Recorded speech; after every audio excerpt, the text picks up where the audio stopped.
Well, praise God, Pastor Flowers. We are here live. We thank God for those who will wait till Facebook catches up, and to those who we have who is going to join us to catch up and join us. And we'll get started in just a few seconds. So we'll just wait a couple of minutes and wait till I can log this up over here. And all right, we got. Thank you. Welcome. Thank you. Praise God. Please, as you're coming in, please let someone know. Say something to us. Let us know that you're here. We thank God for you. Give God praise. Amen. Pastor Flowers.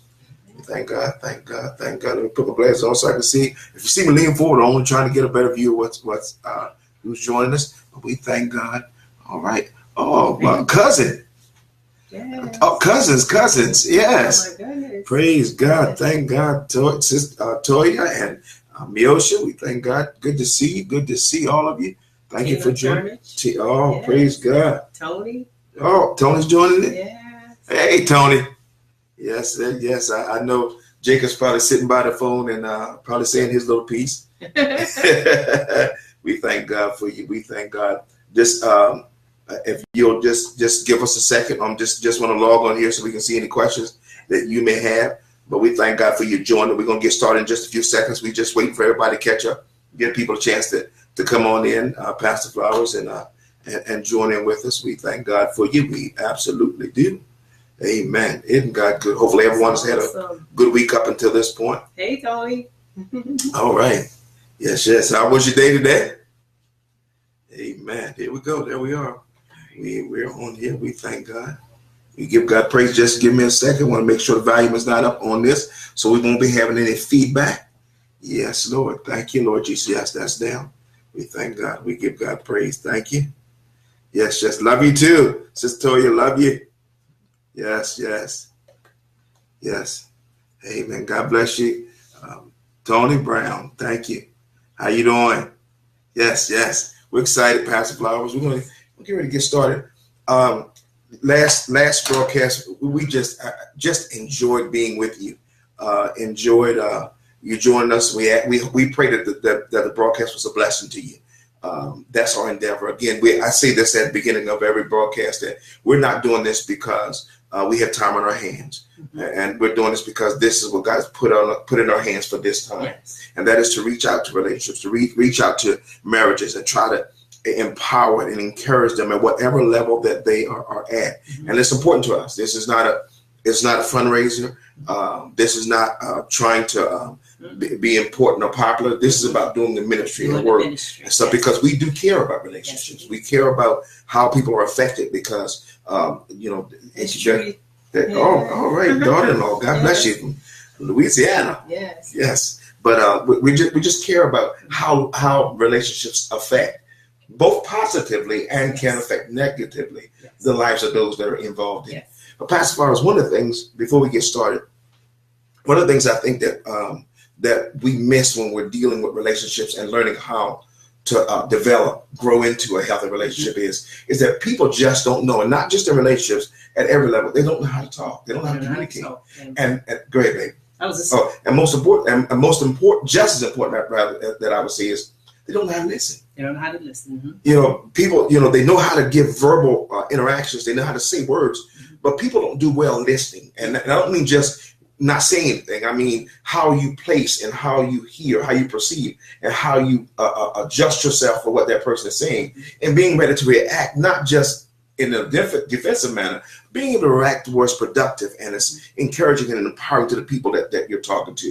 And so, and I think that so many times we get this thing mixed up, and we've asked this so many times, if we would ask many couples out there, people who are going into relationships, those who have been in relationships, if we would ask you, what is the most important thing in a relationship?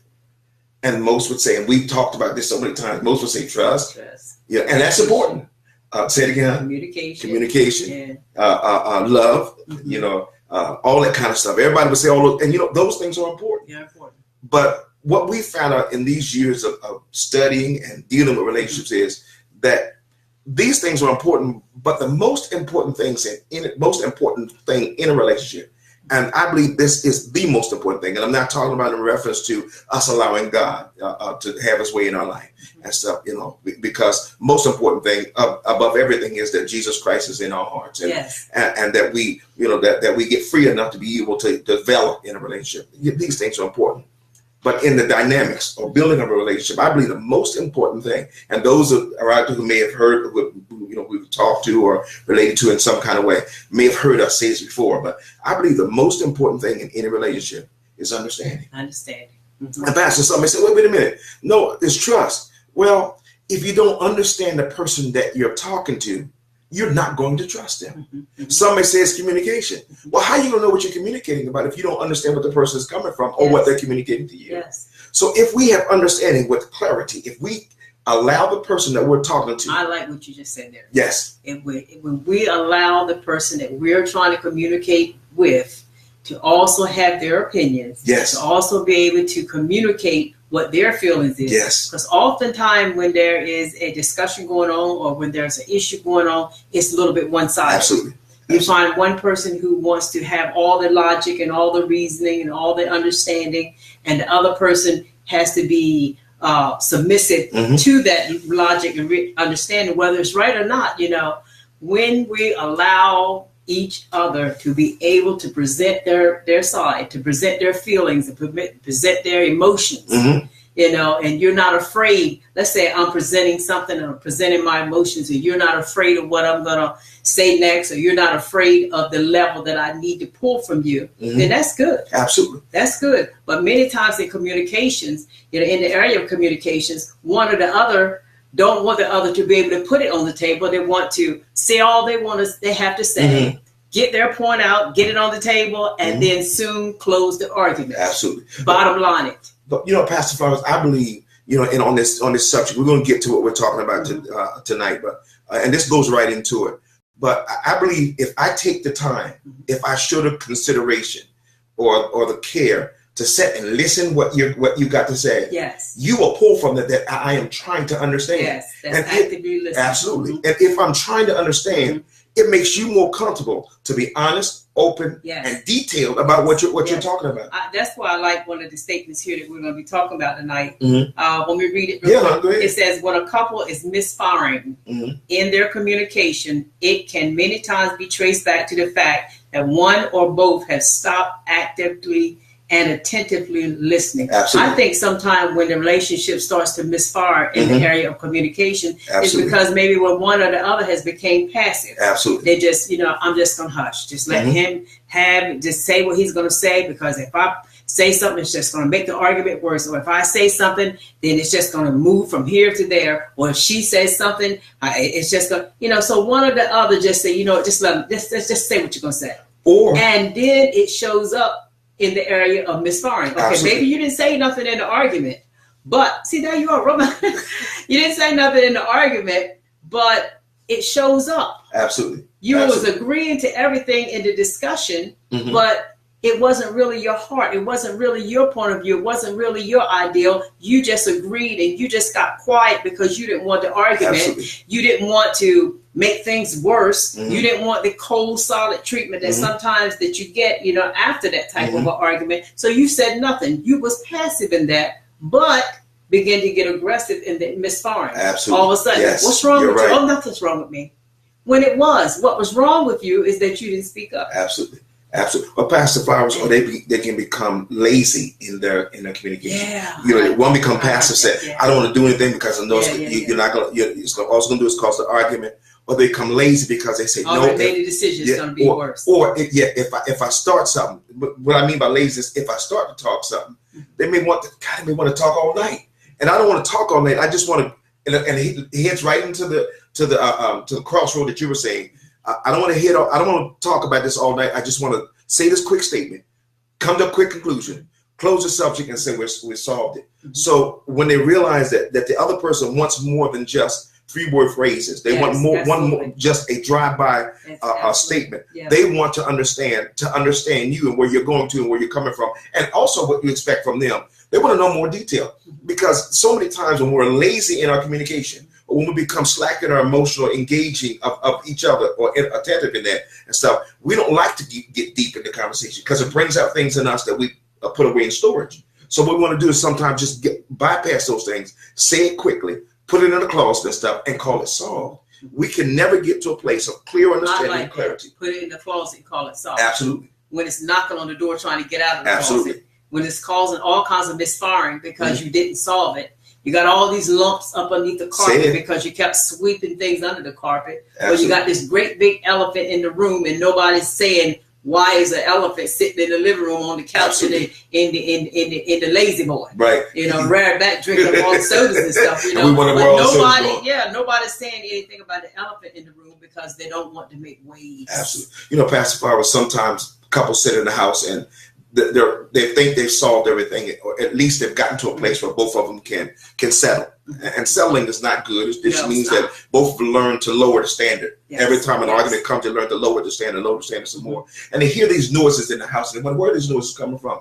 It's those unresolved conflicts that's inside that closet that you call solved that keep trying to get out to get your attention. To realize that your marriage is not in a place, your relationship is not in a place that it needs to be in order for both of you to feel healthy and sane. You know, I think sometimes people think because they won the argument, it solved the problem. Absolutely. Simply because you won the argument just shows that you're a better arguer. Absolutely.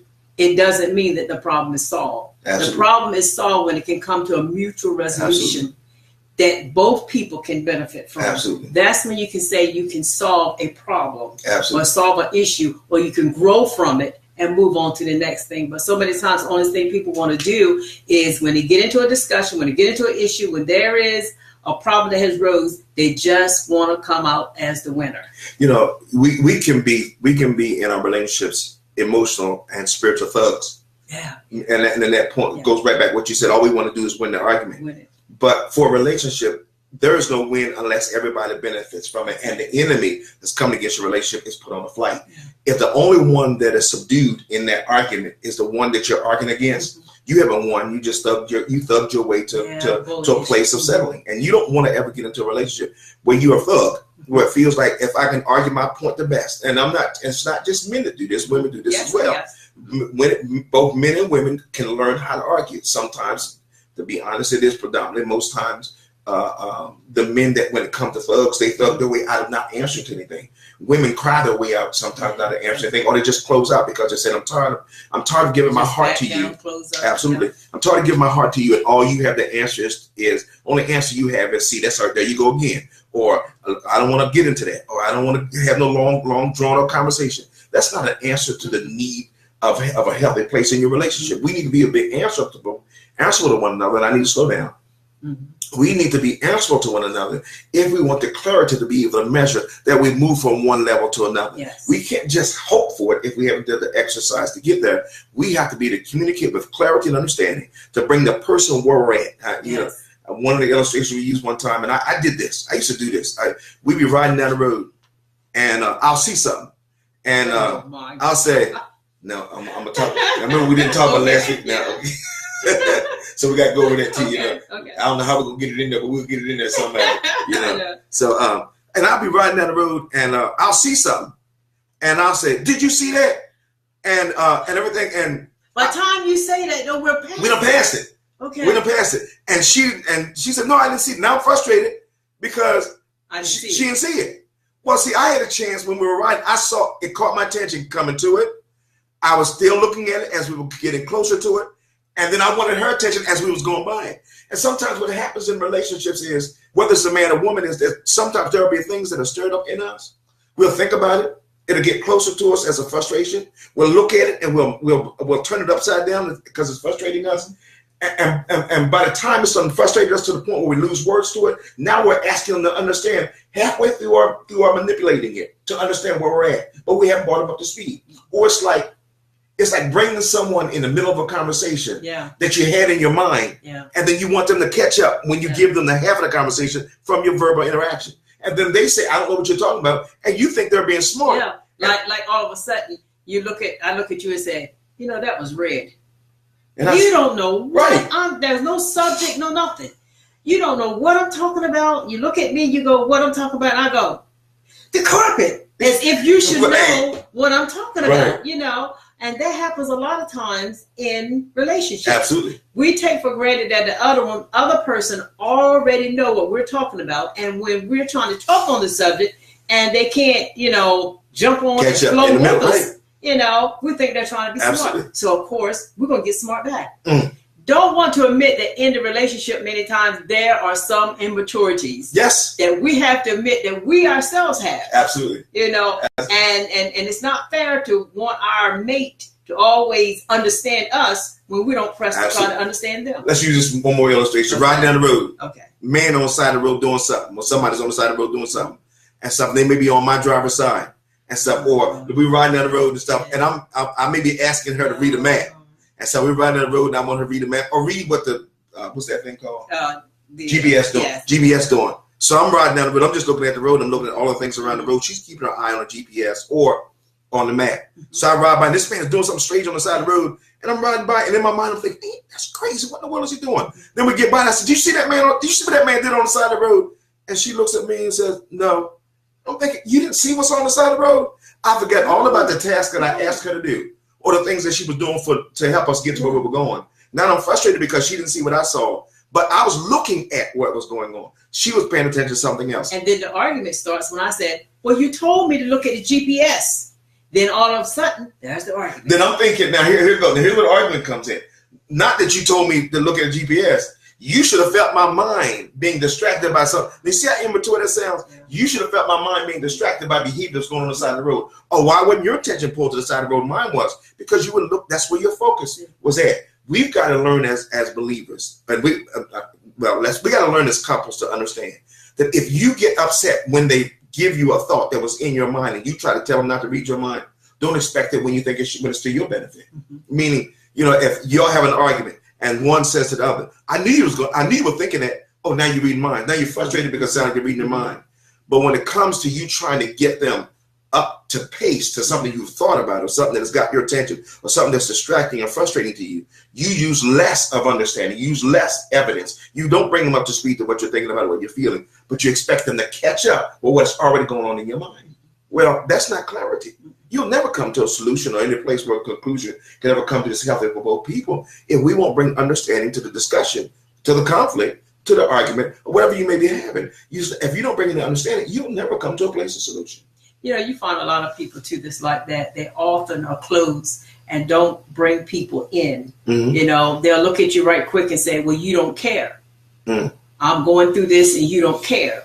Or this has happened and you don't care. It's not that so much they don't care. You haven't been clear enough. Mm-hmm. And you haven't been transparent enough to bring them all the way in so they can show Absolutely. That they care. Bring them all the way in so they can minister to the needs that they can minister to. Some Absolutely. Things they can't minister to. Some things they just have to usher straight to the Lord, Absolutely. And but when you're not transparent enough to bring people in and you guard it and you got your hands up, trying to protect your space and stuff, but yet you want them to be able to minister to you, to be able to communicate with you while you're going through. Right. That's not fair to expect them to do that. Isn't it kind of hard, Pastor Flowers, to get in a taxi cab and ask them to take you somewhere you never tell them where is? Never tell them. And that's how. Or tell them, say, take me home. Right. The taxi cab sitting there waiting for you to give them the address. Right.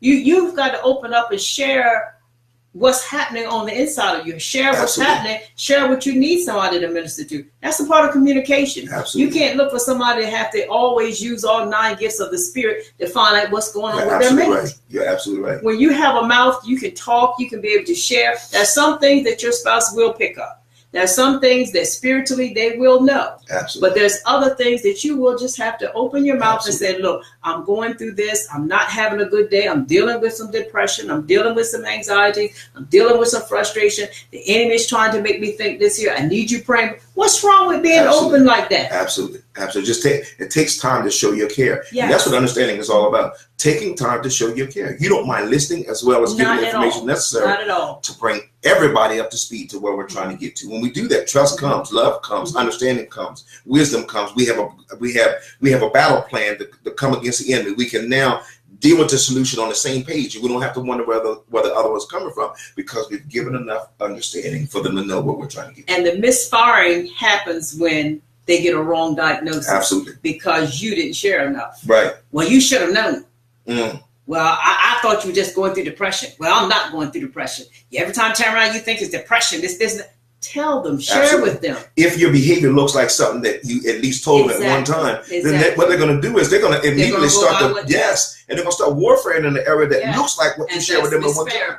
Absolutely. Because you did not share enough with that person. Sometimes we think that we're more open than we are. Yes. And we're not as open as we think we are. You're right. Mm-hmm. You're right. Sometimes we think that, and it's not, it doesn't make a difference how long you've been married. We still need to share. Yes. We still need to come, because like you said something earlier, what may look like something at one moment may not be the thing that I shared with you at another time. Exactly. But I won't know it unless I share it with you. Exactly. I see you manifesting almost the same outward manifestation of it. Then right away, then I'm gonna think, well, he's dealing with depression again. Let me pray. When in actuality, it's not depression. You're having this issue or some other issue that's going on. Mm-hmm. But when I come to you and talk to you as if it's depression, you get angry or get upset with me. It may be on your job. Maybe something on your job that you've been dealing with. Yes. Maybe some things that you're dealing with in the ministry or something like that. But then all of a sudden, you've dealt with that, or at least you both decided that it's been dealt with enough that you can overcome it. All of a sudden, the same kind of behavior comes, and then you says someone comes to the other and says, "Well, is something going on in the ministry or something?" Mm-hmm. No, you're not going in the ministry. Why you keep asking me? Well, I didn't know you're showing the same behavior that you showed when something else was going on in the ministry. Well, what is it going on? Well, nothing. You already chose. No, tell me what it was so I can help you warfare, so God can hear. And this is a key thing. So God can hear what we're praying about on one accord, and we won't have confusion and advice the enemy to make it worse. So if you give me clarity, we're on the same page. When we assault the enemy, we're double barreling him. Exactly. But if you don't tell me, I'm thinking this one thing, or you got frustrated and won't make it clear to me, then I can't effectively warfare for you and with you to help the solution. And when you get frustrated and don't make it clear to me, then all of a sudden I don't want to pray down anyway. I'm not even right side of the parish. See, because now you're snapping at me because I was not able to use one of the gifts of the Spirit to determine what was going on with you when the only thing you had to do was tell me. Absolutely. Most definitely. Pastor Flowers, a question came up earlier this week. You were reading an app. Yes. And a question came up, and we were discussing this question, and it goes in line right now to what we're talking about. I said, you know what? We want to discuss that question here because I think it happens and it's kind of prevalent throughout the body of Christ and in relationships in general. If you don't mind, do you remember what that question was? There was a wife that was going through some situations with her husband, and he wasn't talking to her. And in regards to what she did, he still would be cold to her. He wouldn't talk to her. He would come home. He would not engage with her. Whenever, we always say this, whenever you're out and you come back home, engage with your spouse. Absolutely. Reconnect with your spouse. When you hit that house, touch base with your spouse, reconnect. It is important. It is important. It is important because that's also a type of communication. Absolutely. I'll get back to it in a minute, but I just thought about that. Absolutely. She talked about how he would come in the house and would not so much engage with her, wouldn't speak to her, wouldn't do anything, with her. She would talk to him, and it was best supper ready. What's for supper? They were literally talking at each other, but not really communicating with each other. And but when he was getting ready to go to work, he was happy. Right. He would communicate with her. He would talk. He would say, well, what's for supper you having for supper? But going out of the house, he was more happier than he was coming home. Mm-hmm. And so she had went and she was talking with someone. I don't know whether it was a counselor or a friend or whatever. But the counselor that she got told her, said, well, you can resolve all that. And her question was, how can I resolve all that? And the person told her to think like the man. Mm-hmm. Now, go ahead. Here's the thing that I really want to emphasize, and I hope nobody misunderstands this and stuff. One, we got to be careful to everybody, to people we listen to. When we talk, anything that makes a relationship effective, between a husband and a wife, between a man and a woman that's potentially going into marriage, it has to be fair and balanced. Yes, it is. It's not my job. It's not the job. And I'm going to say this, and I hope nobody, and some may have got these kind of books and felt this information was good. But I'm going to disagree with you just for a second about some of this stuff about, thinking like, if my wife and I are having a conflict, it doesn't bring her to more clarity about where I'm coming from for her to think like me. No. What brings her to clarity and understanding is when I give her what I'm thinking about. Her mindset or disposition shouldn't have to change to understand me when I have the keys for her to understand. Mm-hmm.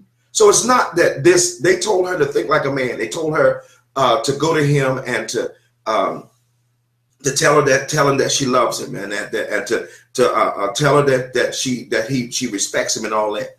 Well, that's not going to do any good if the man has already checked out. Mm-hmm. It's not going to do any good if the woman is already checked out. See, her understanding, she was thinking that this is what was wrong with him, was that he was thinking that she didn't love him. Mm-hmm. That wasn't the problem. No, that's not the problem. That wasn't the problem. It ended up that was not the problem. Right. So her thinking like what she thought he was thinking didn't work out. Right. And sometimes what we have to do is, and one of the things that we talked about in this series is that we can never forget that the enemy is busy, and he will do whatever he can to distract our focus and our attentiveness to our homes. Exactly. Whether it will be as time goes on, we have us overworked to where we can't function emotionally, we can't function physically, we can't function spiritually. We're so busy trying to just get our grips to say that we're home that we can't engage and we can't encounter home and stuff. That's when sometimes the lines are fuzzed, but we don't know when the job is over and when we're home and stuff. Not that we ever not being a husband or wife, but when we're home being that attentive husband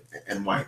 And one of the things that I would encourage any husband or wife that's dealing with a husband or a wife, that when they're more happier leaving home than they are coming home, is that you sit down and you don't be quiet, but you sit down and you engage into what atmosphere that is set up when they come home, and try to find out what is so distracting on your job that when you come home that you act like you're sorry when you get here. You don't need so much as engage. Right. You don't really talk. You're talking at one another. Absolutely. You don't really conversate unless it's about the children, about the money, the bills, the this. But you don't conversate anymore about us, what we're going to do. Right. Let us make some plans. Stop. Well, let us make some plans. Let us have a date night. Right. When those love conversations stop, somebody need to come to the point and say, hold up, let's wait a minute. Absolutely. Let's stop, because Absolutely. Something is wrong here. Absolutely. We're no longer having the love connection. Absolutely. We're no longer having the conversations that we need to have. Right. And so we need to stop it right there before it snowballs. Absolutely. Don't let it become a pattern or a way of life. Well, I did this here for the last year. I came home. Only thing I want to do was just not get on my nerves. Let me sit down in the lazy boy. Let me have something nice and cold to drink or to something good to eat, and let me get myself together and watch my favorite TV show on TV, and let me go to bed, and we can, if you want to, I didn't say that. But you can't fall into that pattern, because you're not building each other up. Absolutely. You're not building into each other the importance and the value that each other need. I need to know that you still love me. Absolutely. You still value me. You need to know that I still love you and I still value you. I respect you. I respect your opinion. We need to reconnect like that each and every day. Pastor Flores, I think sometimes, and I'm gonna say this, that we don't, because some couples sometimes use this as an escape hatch. Well, I got so much stress going on. One of the things I often say is, if I'm having a bad day, I go to work and I come home and I have a bad day, and my wife says something to me and I'm sharp to her and stuff. Mm-hmm. And she says, what's going on? Well, I have a bad day. Most of us, and I would get upset in that situation if she answered me and said, well, what does that have to do with me? Mm-hmm. What did I do that is causing your stress to now treat me like I'm the enemy because of your stress? Yes. What we have to do is stress can really put you on edge. But you got to remember who you're dealing with when you come home with that stress. Mm-hmm. You can't allow that stress to make you have a weapon against somebody that all they want to do is make it more comfortable for you when you get home. Mm. And that means that sometimes, you said it earlier, when we come home, sometimes what we need to do is reconnect. We don't have to have a long, drawn-out conversation at the beginning. You do need to get together sometime during that time that you're home and sit down and talk. But you don't need to have a long conversation. No. You just need to just engage. Yeah. Even if it's just, how was your day? Yeah. And you may not have to go into details. You may say, sometimes it might take 5 minutes. Absolutely. Yeah. At the beginning, just to introduce yourself back into the atmosphere of each other. To say, how was your day? You don't have to go long. Just say, my day wasn't that good, but after dinner we can sit down and talk about it and stuff. But I just want to enjoy our engagement and stuff. Us coming back, I'm home, and I just want to be in your atmosphere, you in my atmosphere, and I just want to remind us to remind each other what we mean to each other, because sometimes what can happen, all we do is remind each other all the hell we're going through. All the difficulties, all the challenges that we're doing, and sometimes, and that sometimes take the enjoyment of coming back home and stuff, and so we lose that opportunity to engage and enjoy one another's company. Exactly. Now, I'm not saying we don't need to have those times where we need to say, I had a terrible day, I need you praying for me because I feel like quitting that job, or I felt like just going back in there and just turning up everything or whatever. We need those times where we can share. I remember when I was on the job, and that's what I look forward to each and every day. It was stressful. Yes. I mean, it was so stressful. I would come home and you would say, how was your day? Mm-hmm. You were off during the summer, but that summer I had to work. Okay. I was in the school system, but I had to work that summer. And I tell you, it was so much relieving for me, for the rest of the evening, and for the next day on the job, just to be able to sit down and to peel off. Absolutely. And you just listened, and every now and then you would put something in. And I always had answers. No, but you just listened, and that was so relieving to me. Absolutely. That's what we need. That's what we need as couples. We need to be able to listen. And I just don't believe, Pastor Flores, we were just saying here. I don't need you to have all the answers. But when you say that, mean it.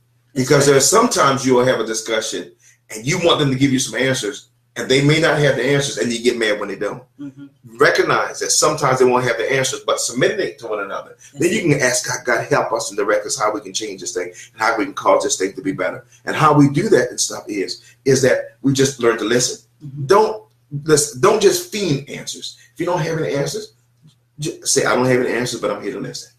And go from there. If we learn to do that, Pastor Flowers, we don't have to change who we are. I don't have to think like you. You don't have to think like me. And so what I have to do is hear your thinking. If I give you my thinking. But see, we need each other's thought pattern. We need each other's opinion. So that we won't have just, nothing. I don't need you agreeing with me because you think like a man and it sounds more reasonable. I need your perspective because I need you to stand on the assignment that God has given you as a help me, and I need to stand on the assignment that God has given me as a husband and a covering. Yes. And when we stand on those perspectives and we do our job to one another, we don't need to change our gender thinking. Exactly. We just need to listen to what's being said. And then again, I can't say this enough. You never have to think like the other person if the other person will just share what they're thinking. Exactly. And I don't have to think like her. Just share what she's thinking. She understand like me. We always say this here. Don't let the devil give me answers to something that you can bring clarity to. Absolutely. Because if you don't give me answers, the enemy of our relationship is going to give me the answers that I'm looking for. And they won't be the right answers, but it'll be the answers that cause much problems. Yes. So when it's so much easier for you to give me the answers, then give them to me. Just some patience, time and consideration. All right, let's get into this a little bit if we can. And we'll go for that. While you're reading that, I'm looking for it, see if I have any questions. I don't think so, but amen. God is good. Again, we really do appreciate you joining us. We thank God for you. We ask that you continue to share the video, let people know that we're on. Amen. Yes. Someone said here, I'm reading this if you don't mind. There's some Victoria Lee Bland said, we attack each other and not the devil. We can't be ignorant to the devil's devices. And that's so true. So true. And you know what? And then we wonder to ourselves, why can't we move this issue and struggle out of our marital relationship? When the bottom line is the enemy's not threatened by us attacking each other. He's threatened by when we turn and attack him. And when we do that, we can move him out of the way. Yes, son. Okay. No, we're going to start. Right. With that. Okay. They are no longer emotionally and mentally engaging in what the other is saying or trying to communicate. So one or the other gives some kind of threat. Yes, and this is when I'm reading for this, y'all. Okay, this is when I saw that I'm looking down. So right. This is when we're misfiring. Yes, we're not listening to one another, and the other feels, and we kind of talked a little bit about this on the last broadcast, and we used the phrase attention hostages. But we're just talking about being a thug, where one is not listening to the other, and the other one says, well, if you're not going to listen to me, just forget it. I'm not going to try to talk to you. And then they close up, and now the communication lines are not open, and the enemy has a heyday, and then he starts answering things. And the key thing is that he not only answers things, he gives questions. And then he gives answers, or he gives questions without any answers, and you're left seemingly by yourself. Look like you have no one in this relationship with you, and now you become introverted, you become aggressive, and stuff, and you're just not flowing in a relationship like you normally should do to get to a healthy place in a relationship. Okay? Next. Whenever you have to force the other to listen and engage, you will never honestly get what is needed or wanted in that encounter. The kind of results that is needed to build up the health and intimacy of the relationship. This will only be an active listening and open and honest engagement. When an open and honest engagement and willingly given by the other. You know what? In our relationships, and one of the worst things, you hear this so much in relationships is, and we've got to do better as men. You hear so many times where women says, I try to talk to my husband, I try to communicate with him and stuff, and it just doesn't seem to talk. He doesn't seem to be willing to come forth and have a communication with me. But let's be honest on both ends. One is, if you're going to go to communicate, if you're going to go into a engagement with each other, handle one thing at a time. Yeah. Don't just throw everything at them. All the things that you're frustrated with. Kitchen sink them. Yes. Don't kitchen sink them. One thing at a time. And those who this is brought to, be responsible and respectful to engage. Don't just not engage because you don't like hearing it and stuff. If you're ever going to get to a place of being more healthier in your relationship, some things you're going to have to be patient and engage with and actively listen and again, actively engage with things that sometimes you don't want to hear. I look at a lot of people, and there's several people that I know that can't multitask. Mm-hmm. If you can't multitask, then you can't handle a whole bunch of issues at one time. Absolutely. Coming at you. Some things you need to handle, and some things you need to pray about. Mm-hmm. Then as you handle this here, then you're mature enough to go on and handle the next thing. That's for some people. It's not always the case. But there are some people that can't handle a whole lot of things at one time. They have to be able to process this here. Okay, this has happened. This is how he feel about it. This is how I feel about it. This is how we're going to handle it. Mm-hmm. And when we come to that point and we're okay with that point, then we can move on to the next point. Sometimes we try to swallow up too much stuff at the same time and end up exploding. Pastor Barr, I think that what has to happen with in many cases is that couples need to be a little bit more attentive. Yeah. And we keep using that word. You need to be more watchful to the person that you're married to. Mm-hmm. Now, you may have a husband or wife that's physically, that they can do many tasks physically at one time. But they may not can't, and I'm not saying they're dumb. That's not what I'm saying. But they may not can handle overload emotion. Right. They may not can handle you bringing a whole lot of things at them at one time. That may overwhelm them, and this may cause them to go into closets or to shut themselves in. And sometimes we wonder to ourselves, I've been talking to him and everything, whether it's him or her. And I'm not just using the man. This I'm saying either the wife or the husband, and it seems like they're shut down. Well, then go back and play in your mind. What are you bringing to them? Yeah. Are you overloading them? Yeah. And I'm not great, huh? And like we say, sometimes there are some things that we bring to our spouses that took us 9 months or 10 months to be able to get up enough nerve to bring it to them. And then after the 9 or 10 months that it took us to get the nerve to bring it to them, but when we present it to them, we want them to swallow it right then and there. Absolutely. Because they bought it. You got to give them time to process that. Absolutely. You just dropped something on them and it was probably heavy, because if it took you that long to be able to present it or to bring it or to confess it or whatever, give them time to process it. Absolutely.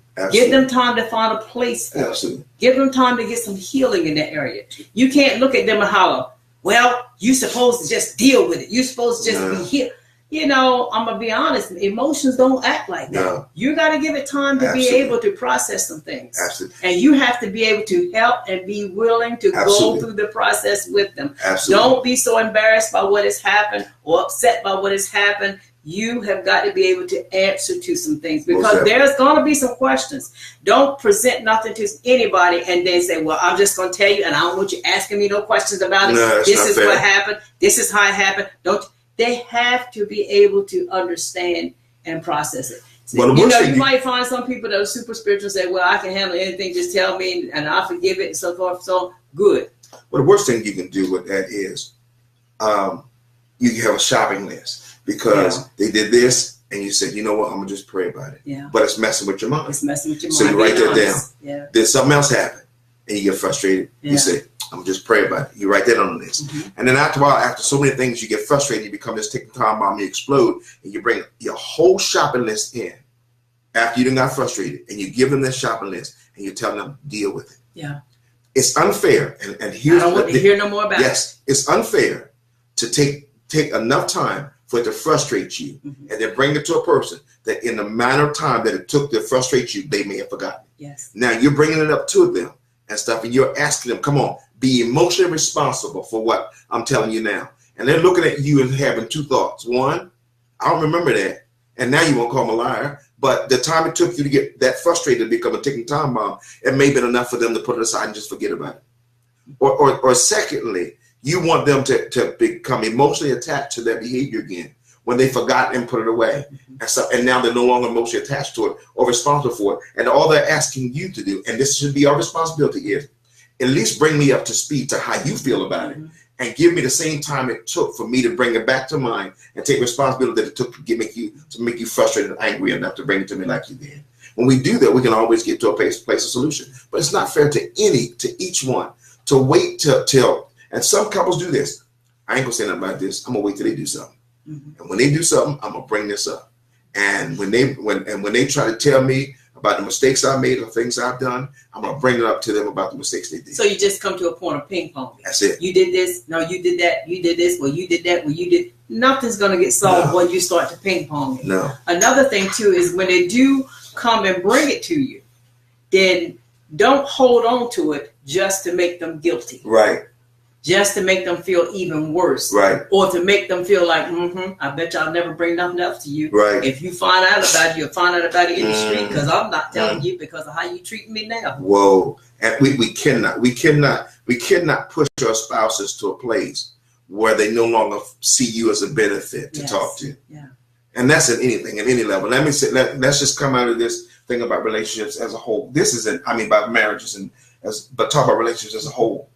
We've got to learn in the body of Christ how to be friends. Oh my God. Yes. How to be tender friends, how to be attentive friends, how to be able to nurture people, how to be to care for people, not just be there to hear information, not to be there just to hear the pains and failures of other people, but be there to be an asset, to be able to be a conduit, or to be there to be something that if God gives you the wisdom to help them turn that situation around. Yeah. And so often in the marital relationships is that we forget about that we are partners, and we forget about that as Christian friends that we are partners in this thing. And if you fail at this as a brother or sister of mine, then I fail at this as well. And especially when you deal with marital couples, if you're not successful at this, if you're not happy at this, if you're not being fed or nurtured in this relationship, then I'm not being successful at this thing as well. Yeah. Amen. Let's do two more, honey. We're gonna get ready to come on in. Listen, again, I can't say this enough. We really enjoy you coming by. We really enjoy your comments. We ask that even after this, if you would share this with a couple and stuff. Again, we want to encourage you to drop us a inbox or go to our email. What's our church email? Church email is Family Enrichment Center 95 at outlook.com. Okay. Family Enrichment Center 95 at outlook.com or Family Enrichment Center 95 at gmail.com. Okay. It's the same email, but one of them is Outlook and the other one is Gmail.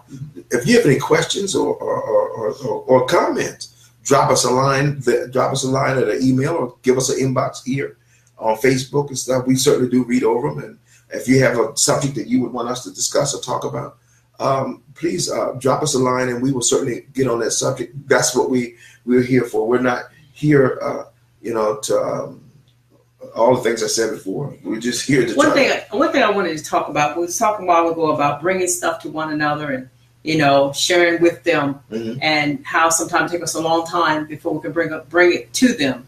But another thing too we want to talk about is real quick is the motive behind bringing it. Right. Make sure if it's a genuine, real motive. Don't let the motive behind bringing it is because now you're scared because somebody else saw you and they might come tell it. Absolutely. You should have been to the point that you come to tell it before anybody else sees it. First off, you shouldn't have done it. Right. But, things happen and you do things and you have to handle it. Don't let that be your motive. Absolutely. Another thing, don't let the motive be now that you bring to and tell it is because it looked like they're getting ready to walk out the door. Right. Sometimes it's too late even right then to bring and tell it.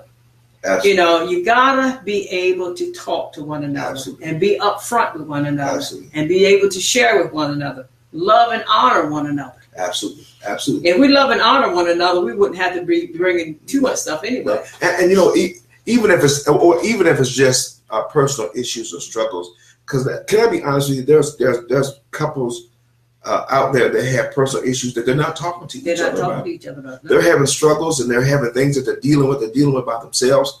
Some are dealing with some issues that they feel shame and embarrassed about and stuff, and they won't release it to the spouse so they can battle together. Sometimes I wonder, do they trust their spouse? One of the things the enemy hates the most is when couples share issues and struggles, and it doesn't make them quit on one another, but they defeat the enemy. Yes. Now, would you? I was wondering sometimes, do they really trust one another? I think, and this is one of the things that we all have. I guess we have to think about more deeply. Is I think it may be a case of, I don't know if it's a lot of not lack of trust, or if it's just that people are embarrassed and feel weak and don't know how their spouse is going to receive that they're bound up in this area. How they're going to look at them if they say I'm bound up in this area. How they're going to look at them if they say this is what I'm struggling with. Well, you didn't get married just to rejoice over the sunshine. You got married to also rejoice in the rain and be able to umbrella one another and help one another as you go through those rainy or stormy times and stuff where you have to protect and warfare for the sunshine for each other. So I think, Pastor Flower, sometimes husbands and wives hide in their closets of despair and frustration and bondage and stuff, and sometimes they just don't know how to communicate. They just don't feel embarrassment, and some don't feel safe that to say it, and some down the line some just don't trust their spouse, and sometimes that's come because they've mishandled one another. They have too many misfiring in their communication. There's not enough patient and attentive listening and interactions, so much so that they feel like if I go to them, they're going to bring it up when something else comes up. And so marital couples can't keep each other or allow each other to stay in their frozen stages or in their stages where, we was talking about we wrote a status earlier about a couple of months ago called the thawing season. And this summer is the thawing season where bondages may not have been as strong, or issues may not have manifested as strong, or may not have been that far stretched. Somebody may have dabbled in some stuff, but not like it is when that bondage starts to thaw out of the warmth of the weather, and the demons seem to manifest a stronger attack on homes and marriages, and the issues that seem to be frozen during certain seasons seem to thaw out and they start to manifest more and stuff. And this is the time that couples need to talk more, interact more, share more with each other and stuff. And don't let the enemy back you up in a corner of embarrassment and frustration and stuff, and you don't have the partner that you're married to help you through the issues and struggles that you may be going through. One of the biggest things I think that helps, besides warfare, of course, living right. One of the biggest things I think helps is telling it on the devil. Absolutely. Don't give him a hiding place. As my folks used to say, don't let him ride, because if you let him ride, he gonna want to drive. Yes, ain't gonna want to tell you where to go. He is gonna want to drive and not put in no gas. Yes, sir. Well, Pastor, let's do one more. We're gonna get ready to come in again. We want to thank you for joining us. We hope that you were blessed by the broadcast and everything. Just looking to make sure we ain't passing no questions that was asked and stuff. But we thank God for everybody that's joined us, and we hope that we've said something to encourage you. But we talked mainly, Pastor Flowers, about married couples, but maybe on the next broadcast we'll talk a lot more about singles and what I think singles can look in and pull pointers. Absolutely.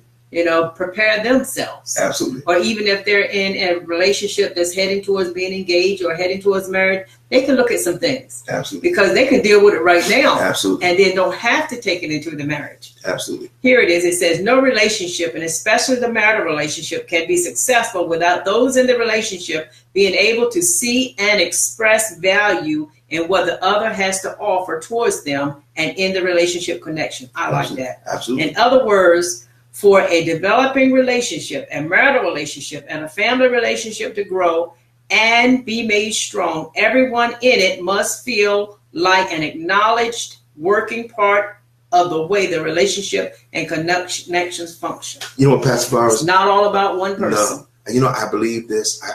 If when I'm going through, or when you're going through, and you don't never come and tell me, and I see this thing having a great impact on you, you're certainly not encouraging that I'm an active, effective, or wanted part of your life. No. If you can suffer by yourself, husbands and wives should feel like this all over the world.